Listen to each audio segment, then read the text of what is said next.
Sa tanan ug mao kini ang kahimtang sa atong panahon. Hingpit nang nakagawa sa Philippine Area of Responsibility ang bagyong Unyog gabi sa may alas 10:30.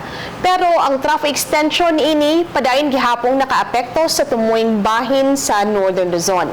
Samtang sa probinsya sa Cebu guban ng dapit sa Visayas, padayon tang makasinati sa kainit sa panahon, dinaduna lang kitay mga patak-patak na mga pagulan pagpanugdug og kilat labi na sa hapon ug sa gabi.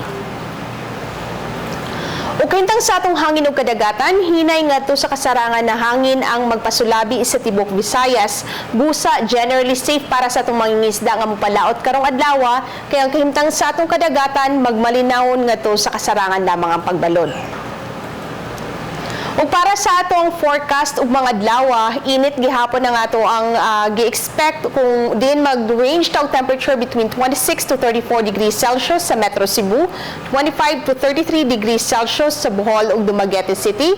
Ug kanang maong temperature range posible ka na makamugna og heat index between 39 to 41 degrees Celsius.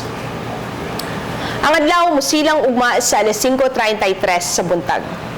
Alang sa dugang na impormasyon, bisita ang atong website sa bagong.pagasa.dost.gov.ph o bisita usab ang atong social media accounts sa Facebook, Twitter ug YouTube. Dinhi na lang kutob, gikan dire sa PAGASA Visayas DOST sa Mactan ug alang sa Balitang Bisdak, kini si Netherlands sa Letrero. Daghang salamat.